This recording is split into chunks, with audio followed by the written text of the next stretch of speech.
Hi! So 2 years ago, before I did my masters, I didn't really have much of a social life. I went to the cinema once a week, and I went to work twice a week, sometimes 3 times, and I minded my niece twice a week. And that was my entire week, and that was every single week. So I didn't really do very much with my life for about a year, and that really sucked. And then my master's started, so I was in college 4 or 5 days a week and in work at the weekends. And that lasted all the way up until the summer. And then my thesis hit. Ordinarily, that would mean that people lose their social life.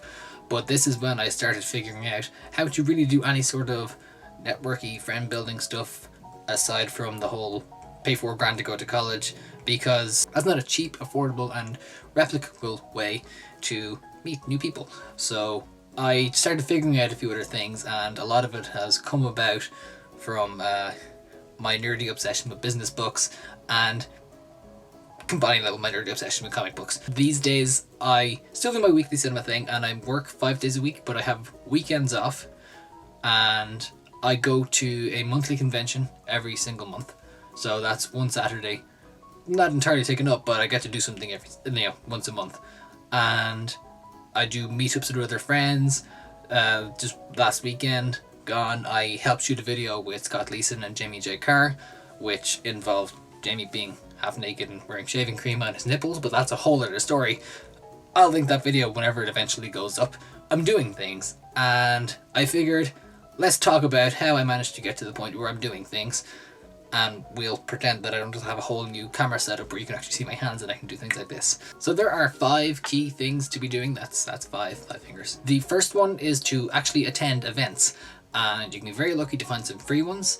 I'm not just like plugging the comic book one that I go to, but that's a great place to meet new people, particularly if you want to meet the artists and the people who know stuff about comic books. It's a great way to talk to them, figure out how to do things, get some advice, and get lots of cool prints, which I'll be decorating this entire space with soon, so watch this literal space. I have found that conventions are a great way to meet people, and organised events with the likes of Google or conferences, which you do have to pay to go to, so money does become an issue for them. But those sorts of things, they're great to meet people with similar interests, and that's what you want to look for.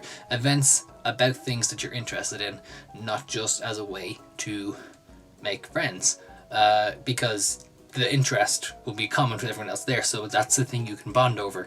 You don't just want to go to any random event to meet people, because that's slightly weird and you won't know what to talk about with them. So find events you're interested in. Secondly, I would recommend bringing business cards and or accepting business cards.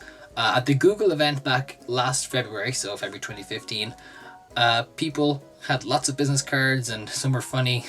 James Mitchell's was funny, and others were like professional and slightly intimidating because we were all in our early 20s, and soon I won't be able to say that, but let's ignore that. Turning 25. Ugh. And it was great, and it gave you a chance to remember who you were talking to. If you forgot their name, just look for the card and go, oh, that's that person.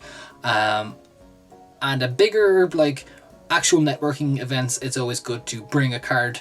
So we need like a website or something to direct people to, or a blog. And accept cards, and every time someone gives you one, you want to offer your own back, because that's how you network, and you get to both remember who the other one was and have a way to catch up afterwards. So yay, networking. That's always an easy way, like a little card you can slip into your wallet, and then you can go back and look at things.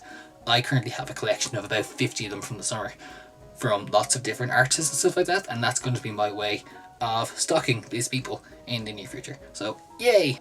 Thirdly, help people out. So I mentioned the Scott Leeson Jamie J. Carr video. I didn't get paid for that. It was more of it was video work, but it was a chance for me to get to actually get involved in the community a bit. So when people are looking for help with stuff, with YouTube in particular, if someone's looking for like voiceovers or someone to shoot a video or someone to collab or be in a video, you want to get involved.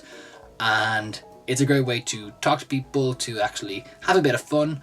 I hadn't met Jamie J. Carr before this, so that was nice. And his friend Angie was lovely. Hi Angie. And yeah, it was a great way to do something at little to no expense. I just paid for bus fare, but Scott made us tea, so that was all good. But if you help people out, it is an excellent way for you to both network and to hone your skills and to have a great laugh.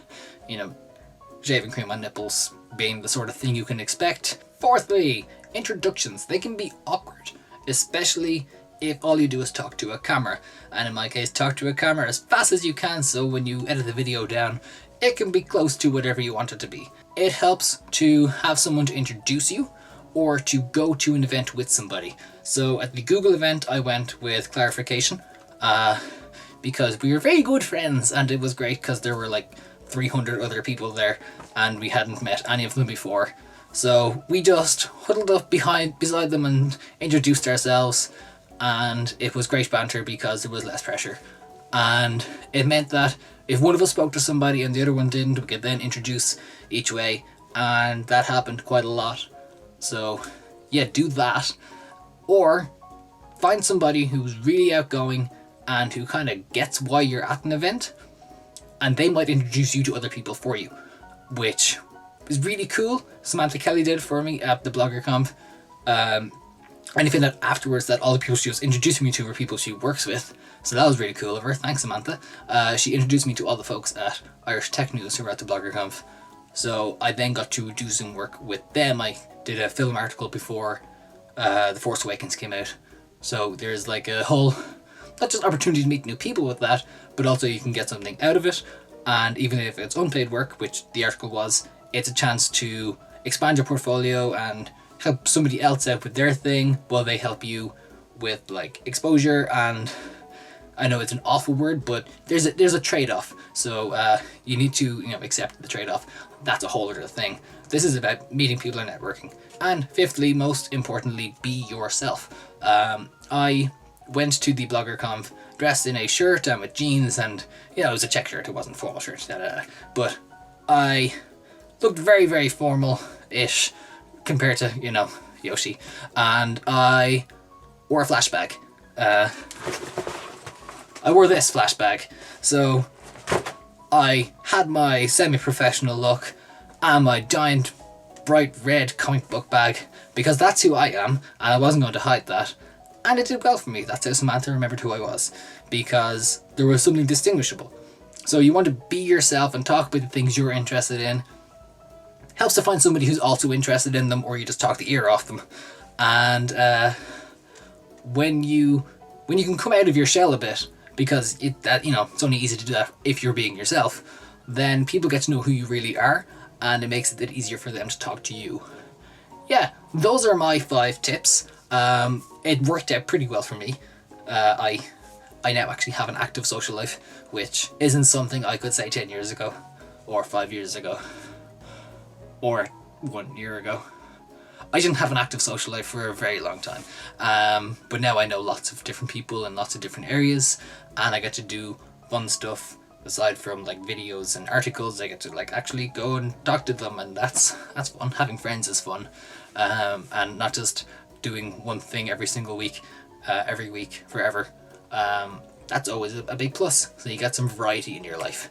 I hope you like these tips. If you do, give this video a thumbs up, share it, which will be great, especially if you're among the not anti-social, but struggling to social groups online. And comment below if you have any other advice, or if you think any of these things in particular work, or how you might improve on any of them. Yeah, that. Bye!